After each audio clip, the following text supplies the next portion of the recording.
Friends, जय श्री राम। मेरा नाम है पिंकी और आप सभी का स्वागत है मेरे यूट्यूब चैनल स्त्री की उम्मीद पे। तो फ्रेंड्स, अगर आप मेरे रेगुलर व्यूअर होंगे तो आपको पता होगा कि मैं एक स्टडी व्लॉग बनाती हूँ और मैं अपनी डेली रूटीन आप लोगों के साथ शेयर करती हूँ। तो मैं हाउस के जितने भी काम होते हैं, घर का जितना भी काम होता है, उसके साथ मैं कैसे अपनी पढ़ाई को मैनेज करती हूँ, मैं आपके साथ ये सभी रूटीन आप लोगों के साथ शेयर करती हूँ। तो फ्रेंड्स, आप जितने भी व्यूअर हैं, आप सभी का स्वागत है मेरे यूट्यूब चैनल पे। फ्रेंड्स, मैं यहाँ पे उठने के बाद सबसे पहले आज आ गई थी किचन में, क्योंकि आप सभी को पता होगा कि जो स्कूल जो है, सारे स्कूल अब ओपन हो चुके हैं। तो मेरे भी बेटे की स्कूल खुल चुकी थी, तो मैं सबसे पहले आ गई थी किचन में यहाँ पे बनाने के लिए, उसके लिए लंच और बाकी सभी परिवार वालों के लिए ब्रेकफास्ट बनाने के लिए आ गई थी। तो फ्रेंड्स, आज मुझे बनाना था मटर की सब्ज़ी और बाबू के लिए बनाना था लिट्टी, क्योंकि ना फ्रेंड्स उसे लिट्टी बहुत पसंद है। और चूँकि आज फर्स्ट डे था स्कूल का, मतलब बहुत दिनों के बाद स्कूल खुला था, तो वो बोला कि मुझे लिट्टी चाहिए। तो छोटा है तो जाहिर सी बात है कि मैं उसके लिए बनाऊंगी ही, मैं बनाई हूँ क्योंकि, और वो अच्छे से खा लेता है इसे, इसलिए मैं कोशिश करती हूँ कि मैं उसकी पसंद की ही लंच दूँ। इसलिए मैं उससे पूछ कर देती हूँ कि आज तुम क्या ले जाना चाहोगे। तो वो मुझे बताया कि मैं आज लिट्टी लेकर जाऊँगा। तो मैं उसके लिए आ गई थी बनाने के लिए, और बाकी सभी के लिए मैं आ गई थी यहाँ पे बनाने के लिए मटर की सब्ज़ी, क्योंकि सबकी फरमाइश है कि ठंड का मौसम है तो मटर की सब्ज़ी और भुना हुआ चूड़ा खाना है। तो मैं सब्ज़ी बना करके अर्ली, जब के बाबू के लिए लंच बनाने के लिए मैं आती हूँ ना, तो मैं साथ में ना लगे सबके लिए ब्रेकफास्ट भी बना देती हूँ। कभी कभी ऐसा होता है कि जैसे कि जो बाबू खाता है या फिर मैं नहीं बना पाती, तो फिर मुझे ज़्यादा मेहनत हो जाता है और मुझे लगता है कि एक टाइम में अगर 2 चीज़ निकल रहा है तो मुझे कर लेना चाहिए, इसलिए मैं यहाँ आ गई थी। तो फ्रेंड्स, आप लोगों को मैं बोल रही थी कि रोज़ मैं पढ़ रही हूँ अर्ली मॉर्निंग, लेकिन बाबू का स्कूल खुल जाएगा तो मैं नहीं पढ़ पाऊँगी, जो कि फ्रेंड्स वही हुआ भी। लेकिन मैं सोच रही हूँ कि आगे ना मैं थोड़ा और अर्ली उठूँ और मैं बाबू के लंच बनाने से पहले 1 घंटे की पढ़ाई मैं कर लूँ, ताकि जो मेरा जो टारगेट है मैं उसे पूरा कर सकूँ। तो फ्रेंड्स, मैं यहाँ पे लंच बनाते बनाते सोच रही थी कि हम जो जितने भी हाउस वाइफ हैं, हम लोगों का है कि सबको ये होता ना कि सबको करने के बाद अपने लिए सोचना है। हाँ, लेकिन सोचना है, और आई होप आप सब भी सोच रहे होंगे। और आप सबको पता है कि TRE 4 अब जल्द ही आने वाली है। तो मतलब नोटिफिकेशन अभी तक तो लग रहा है कि रोस्टर क्लियर हो चुका है। टोटल रोस्टर मेरे ख्याल से 35,000, जहाँ तक सुनने में आ रहा है 35,000 है। तो देखिए, इतनी कम सीटें हैं तो फाइट भी बहुत ही ज़्यादा होने वाला है। तो हम लोगों को बहुत ज़्यादा मेहनत करने की ज़रूरत है, लेकिन परेशान होने की ज़रूरत नहीं है। कभी कभी फ्रेंड मैं भी सोचती हूँ कि पता नहीं इतना मतलब टफ होता जा रहा है, लेकिन हाँ, उम्मीद तो नहीं छोड़ना है, ना आप लोगों को छोड़ना है ना मुझे छोड़ना है। और ऐसे भी मैंने अपने सबसे पहले जब मैंने चैनल की शुरुआत की थी तो अपने फर्स्ट व्लॉग में ही कहा था कि जहाँ पे मैं डिमोटिवेट हो जाऊँगी वहाँ आप मुझे मोटिवेट कीजिएगा, और जहाँ पे आप डिमोटिवेट होगे मैं आपको मोटिवेट करूँगी। हम दोनों को, हम सबको एक दूसरे का सहारा बनना है, जितने भी हाउस वाइफ है, जितने भी लोग तैयारी कर रहे हैं।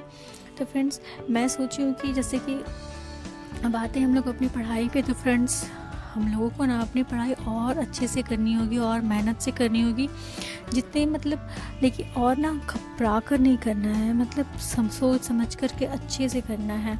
तो फ्रेंड्स, मैं सोची हूँ कि जैसे कि मैं पॉलिटी में मैं लूसेंट पढ़ रही थी, तो लूसेंट मुझे लगा कि वो काफ़ी नहीं है हम लोगों के लिए। तो मैं सोची कि सबसे पहले मैं जितने भी पॉलिटी की जो बुक्स हैं, मतलब NCERT की, तो मैं 9th की भी चैप्टर 2 तक कंप्लीट कर चुकी हूँ। तो मैं सोची हूँ कि जो NCERT है ना, मैं पहले 10th की NCERT को 2 से 3 बार पढ़ लूँगी। उसके बाद पढ़ने के बाद ना जो NCERT की जो टेस्ट आते हैं, मैं टेस्ट लगाऊँगी। वो टेस्ट आसानी से यूट्यूब पे बहुत सारे टीचर्स हैं जो कि टेस्ट लगवाते हैं, तो मैं उनके टेस्ट को लगाऊंगी। और हमारा जो प्रीवियस ईयर क्वेश्चन है, जितना भी क्वेश्चन आया हुआ है, वो सारे क्वेश्चन को फिर मैं टच करूँगी कि मैं कहाँ तक कर पाती हूँ, कितने मार्क्स जितने भी जो तीनों तैयारी हो गए उसमें मेरे कितने मार्क्स बन रहे हैं। तो वो सबको करने के बाद फिर मैं देखूँगी कि मेरे और कितनी की तैयारी की ज़रूरत है। उसके बाद मैं फिर देखूँगी कि जो भी मैं अपने लिए जो भी मटेरियल यूज़ करूँगी पढ़ाई में, मैं आप लोगों के साथ ज़रूर शेयर करूँगी। तो सबसे पहले तो मैं आप सबको कहूँगी कि NCERT को उठाइए। और फ्रेंड्स, मेरे पास NCERT साइंस की बुक नहीं थी, तो 9th और 10th के NCERT को मैंने मीशो से मंगवाया है। तो अगर आप सब भी मंगवाना चाहते हैं तो मंगवा लीजिए।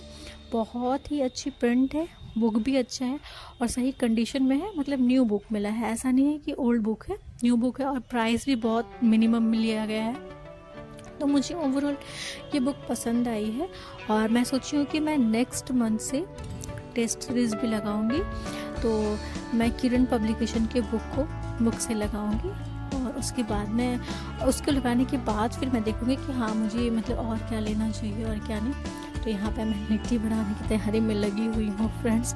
एक माँ की नाम मतलब क्या बोलूँ जब तक बच्चा स्कूल नहीं चला जाता तब तक हालत ख़राब रहती है, क्योंकि मतलब सुबह उठते के साथ सबसे पहला टारगेट रहता है ना कि बच्चे को स्कूल भेजना है। क्योंकि पता है उस फ्रेंड जब तक बच्चा स्कूल नहीं चला जाता मतलब हमारे पास अपने लिए तो क्या मतलब इतनी भागम भाग हो जाती है, इतनी भागम भाग।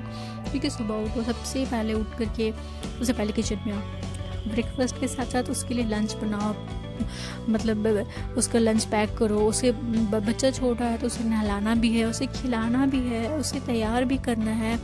ऊपर से बच्चे ना इतने जितने आसानी से मैं बोल रही हूँ उतनी आसानी से तैयार नहीं होते, बहुत परेशान करते हैं। अगर आप उन्हें नहलाने ले जाओगे ना और आप कहोगे इधर खड़े हो तो जिधर आप कहोगे उधर तो वो कभी हो ही नहीं सकते हैं। मतलब ये डर लगा हुआ रहता है कि कहीं वो गिर ना जाए। बहुत ज़्यादा मतलब कि मुझे ये मुझसे वो बहुत नटखट है, बहुत चुलबुल है हर चीज़ को। और पता है जब भी आप उसको कहोगे ना बेटा ऐसे नहीं करते हैं, हाँ नहीं करते हैं। और फ्रेंड्स ये बात कह करके ना वो वही काम करेगा। तो फ्रेंड्स मैं आप सबको कहूँगी कि आप सब भी बहुत अच्छे से तैयारी कीजिए, क्योंकि देखिए जीवन में संघर्ष ना ख़त्म नहीं होना है।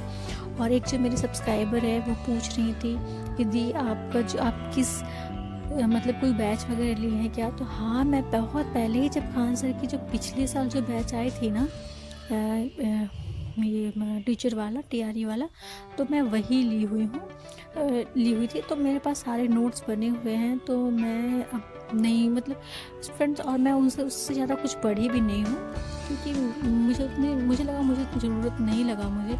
और यहाँ पे फ्रेंड्स मैं आ गई थी अपनी फर्स्ट स्टडी स्लॉट के लिए। मैं आप लोगों को डेट और मतलब गूगल से सर्च करके डेट और टाइम दिखा दूँगी, ताकि मतलब एक होता है ना कि मतलब सही है ये गलत है, ये बहुत लोग मतलब पूछते भी हैं। तो देखिए 12:01 हो रही है और डेट भी आप देख सकते हैं 19।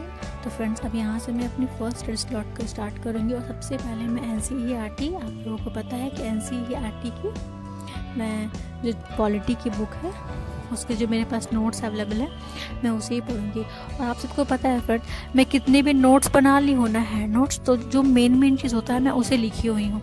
तो उसे पढ़ने के बाद मतलब 2-3 बार मैं रीडिंग कर लूँगी, जैसे कि जो भी मेरे पास नोट्स में बनाई उसी रीडिंग कर लूँगी। और उसके बाद ना क्या होता है ना कि NCERT में एक कॉन्सेप्ट बना हुआ होता है आपको समझाने के लिए, तो आप पूरी बुक को तो उतार सकते नहीं है अपनी कॉपी में। तो मैं सोची हूँ ना कि मैं इसे पढ़ने के बाद ना फिर मैं 1-2 बार बुक मेरे मोबाइल में है डाउनलोड करके, मैं ऐप रखी हुई हूँ, मैं से उसी ऐप से ना 1-2 बार रीडिंग मार ली। तो उससे क्या होता है ना कि माइंड में पूरा वो कॉन्सेप्ट आ जाता है कि हाँ मतलब इस सिचुएशन में ये कहा गया। तो जो क्योंकि आपको पता होगा अगर आप पॉलिटी के सब्जेक्ट आपका होगा और आप एग्ज़ाम दिए होंगे तो वहाँ पे ना मतलब क्वेश्चंस जो बनते हैं वो बुक से ही मतलब जो ये दिया होता है, मतलब एक स्टोरी टाइप जो दिया होता है उसी तरीके से पूछा भी जाता है कि इस सिचुएशन में ऐसी सरकार क्या करती है। तो मैं इसलिए सोची हूँ कि मैं उससे भी थोड़ा प्रेफर करूँगी, मैं दोबारा उसे पढ़ूँगी भी। तो फ्रेंड्स मैं आप सबको भी कहूँगी कि पढ़िए। और आप सबको पता है तो फ्रेंड्स NCERT तो मेरी जगह मुझे ज्योग्राफी जो है वो बहुत ज़्यादा वास्ट है, उसका तो मुझे समझ में ही नहीं आ रहा कि मैं कैसे पढूं। लेकिन हाँ मैं धीरे धीरे करके मुझे पता है कि मैं कंप्लीट कर लूँगी। और उसके लिए मैंने सोचा है कि मैं जैसे कि जब मैं खान सर वाला क्लास ली थी ना, तो हमारे ज्योग्राफी टीचर थे अमित श्री सर, वो बहुत ही अच्छा पढ़ाए हैं। तो जो वो क्लास करवाए हैं ना, मैं सोची हूँ कि जैसे कि बिहार ज्योग्राफी, मतलब उनका टोटल 30 क्लास है, बिहार ज्योग्राफी का, वर्ल्ड ज्योग्राफी का 28 क्लास है, ऐसे करके क्लास दिया हुआ है। तो मैं सोची हूँ कि एक क्लास, ज़्यादा नहीं है, एक क्लास बिहार ज्योग्राफी का, एक भारत का भूगोल का मुझे उतना टेंशन नहीं है, लेकिन मुझे जो वर्ल्ड ज्योग्राफी है, जो मैप है, वो ना मतलब एक बार देख लेने के बाद ना जो सर पढ़ाए हैं वो बहुत अच्छे से क्लियर हो जाता है और माइंड में और फिर याद करने में भी ना बहुत ही आसान होता है। तो मैं सोची हूँ कि रोज़ एक क्लास ना मैं तीनों को देख लूँगी और रोज़ एक ही याद करूँगी, ताकि 1 महीना के अंदर मेरा वो जो सिलेबस है वो मेरा कंप्लीट हो जाए। बाकी इधर तो मैं NCERT और बाकी जो भारत का भूगोल सर लिखवाए हैं उसे, इसके अलावा तो फ्रेंड मैं किसी भी चीज़ को टच नहीं करने वाली हूँ भूगोल में। इसलिए क्योंकि फ्रेंड्स इतना करते करते ही ना अब देख लीजिएगा एग्ज़ाम का टाइम आ जाएगा। इसलिए मैं आप सबको ये कहूँगी कि बहुत करने से अच्छा है कि जो आपके पास, जिससे आपको लगता है कि मैं इतना अच्छे से कर पाऊँगी और इतना मैं कवर हो सकता है, उसको प्रेफर कीजिए। और ना मतलब बहुत ज़्यादा क्लासेस ये सब, वरना क्या होता है ना, क्योंकि मैं सब करके देख चुकी हूँ फ्रेंड, ना आप इधर के रहोगे ना उधर को। और आपको पता है फ्रेंड, मतलब जब 2 बार नहीं हुआ था ना, तो मुझे बहुत ज़्यादा बुरा लगा था और मेरी बहुत कम मार्क्स से मैं रह गई थी। इसलिए मुझे थोड़ा ज़्यादा बुरा लगता है कि शायद अगर मैं नहीं भटकती और जो सोर्सेस मेरे पास थे उसको मैं अच्छे से टच कर लेती, तो शायद आज मुझे तैयारी की नहीं, आज मैं खुद टीचर होती। इसलिए मैं उस एक्सपीरियंस से आप लोगों को बता रही हूँ कि ज़्यादा भटकने की ज़रूरत नहीं है। फ्रेंड्स, यहाँ पे 1:30 बज चुके हैं और मुझे जाना था थोड़ा सा बाहर, तो मैं आ चुकी हूँ। देख सकते हैं मैं आ गई थी मॉल में, यहाँ मुझे कुछ सामान परचेज़ करना था। तो यहाँ पे मैं देख रही थी कि यहाँ पे ना पता है कलेक्शन बहुत अच्छा है। मैं सिटी कार्ट गई हुई थी और बाबू के लिए मुझे टॉय लेना था, लेकिन यहाँ पे ना उसको चाहिए, पता नहीं फ्रेंड वो क्या, तो रोड रोलर। और यहाँ पे फ्रेंड रोड रोलर था भी नहीं, तो मैं नहीं ली, क्योंकि जो उसे पसंद है वो यहाँ पे मिल ही नहीं रहा था। हाँ, लेकिन मैं कुछ मुझे परचेसिंग करना था, जो कि ठंड के कारण बहुत दिनों से टल रही थी कि आज जाऊँगी कल जाऊँगी, बस यही सोच रही थी। लेकिन अभी थोड़ा मौसम अच्छा होने लग गया है, धूप आने लग गया है और मौसम भी सही है जाने का। आप देख सकते हैं कि मैं बिना स्वेटर के निकल गई हूँ और यहाँ पे मैं आ गई थी परचेजिंग करने के लिए। तो मैं यहाँ पे बाउल ली हुई, जो 4 का सेट था, तो एक मैं निकाल ली, एक बाउल और एक स्पून, तो बाबू को खिलाने से, क्योंकि कितना उसे खाने में बहुत दिक्कत होता है, गिरता था इसीलिए। और ये एक ली हूँ मैं ग्लास जिसमें स्ट्रॉ लगा हुआ है, उसे ना स्ट्रॉ बहुत पसंद आता है। और ये एक स्टैंड ली हुई हूँ, ये स्टैंड मतलब सिलेंडर स्टैंड है, आप लोगों को तो पता ही होगा। तो और एक ली हूँ मैं ये टेबल, क्योंकि ना नीचे मतलब पापा को नीचे बैठने में थोड़ा प्रॉब्लम होता है, वो नहाते, तो स्पेशली उनके लिए लिया गया है ये टेबल। तो फ्रेंड मैं यहाँ आ गई थी अपने सेकंड स्टडी स्लॉट के लिए और यहाँ पे मैं पढ़ रही हूँ फ्रेंड्स ज्योग्राफ़ी। और ज्योग्राफ़ी भी फ्रेंड्स मेरा ना क्लास 7 का कंप्लीट ही हो गया है। तो मैं आप सबको भी कहूँगी, और आपको पता है फ्रेंड, जैसे मैं कंप्लीट करते जाती हूँ ना, मुझे बहुत अच्छा लगता है कि हाँ ये हो गया। बस अब मैं सोची हूँ ना कि मैं जैसे कि एक क्लास, जैसे कि क्लास 6 की कर लूँगी, तो फिर उसे एक बार रिवीजन, क्लास 7 का कर लूँगी, फिर उसे रिवीजन। और जब मेरा ये हो जाएगा ना, तो हर वीक में 1 डे, हर वीक में मैं एक ऐसा दिन रखूँगी कि मुझे बस रिवीजन करना है, ताकि ना मुझे लास्ट टाइम में मैं कुछ भूलूँ ना और मैं अच्छे से कर सकूँ। और मुझे पता है कि इस मतलब मान के चलिए कि फरवरी तक मैं सारे सिलेबस को कंप्लीट कर लूँगी। इसलिए आप लोगों को भी कहूँगी कि अभी से पढ़ने लग जाएंगे ना, तो आप लोगों के लिए भी ना बहुत ज़्यादा मतलब ये हो जाएगा कि हाँ ऐसे रिवीजन करना रहेगा। तो रिवीजन फास्ट होता है, लेकिन जब आपको याद करना होता है तो आपको पता होगा कि उसमें थोड़ा समय लगता है। इसलिए मैं आपसे कहूँगी कि अभी से ही लग जाइए। और मैं यहाँ पे याद कर रही हूँ, और मेरी अब पता है जैसे कि मैं याद जो करती हूँ ना, तो ऐसा नहीं है कि मैं जो याद कर रही हूँ, जैसे जो कल याद की थी फिर उसे, क्योंकि मुझे ज़्यादा टाइम इसलिए भी लग जाता है, जैसे कि जो मैं कल पढ़ी थी ना, मैं उसे फिर से जैसे नेक्स्ट डे पढ़ूंगी, तो जो मैं कल पढ़ी थी उसे मैं फिर से रिवीजन कर लेती हूँ। क्योंकि 2 बार जब पढ़ लेती हूँ ना, तो वो पक्का हो जाता है कि हाँ ये पूरा कंप्लीट हो चुका है। जैसे कि पॉलिटी का जो बुक है जो मैं NCERT पढ़ रही हूँ, आप मुझे ना 6, 7, 8 तीनों क्लास से और 9th के जो 1 और 2 चैप्टर उसमें से आप मुझे कुछ भी पूछेंगे ना तो मैं आपको बता दूँगी। मैं उससे इतने अच्छे से पढ़ ली हूँ, मतलब बोलते ना है कि मुँह पे रखना मैं उसको इतने अच्छे से पढ़ ली हूँ। हाँ, अभी NCERT में मतलब जो ज्योग्राफी है मेरा, उसमें मेरे 6 और 7 का तो कंप्लीट है। मेन तो मुझे 9, 10th का पढ़ना है और जो सर लिखवाएं, क्योंकि आपको तो पता है ना कि ज्योग्राफी में थोड़ा डीपली पिछली बार भी क्वेश्चन पूछा गया था, तो मुझे डर भी लग रहा है कि थोड़ा पता नहीं क्या होगा इस बार का नहीं। लेकिन हाँ, धरना किस बात का, देना तो है ही और होगा, मैं कहती हूँ ना, होगा, ज़रूर होगा। चलिए फ्रेंड्स, आप सभी स्वस्थ रहिए। अगर आप सबको मेरी वीडियोस पसंद आते हैं तो मेरे चैनल स्त्री की उम्मीद को लाइक करें, शेयर करें, सब्सक्राइब करें। और आप लोग की पढ़ाई कैसी चल रही है मुझे कमेंट करके ज़रूर बताएं। और अपना ख्याल रखें, अपने परिवार का ख्याल रखें और बहुत खुश रखें और अच्छा सोचें, क्योंकि जो अच्छा सोचते हैं उनके साथ अच्छा ही होता है। तो फ्रेंड्स, आज मेरी पढ़ाई बहुत कम हुई, 2-2.5 घंटे की। अब कल मिलते हैं, बाय बाय।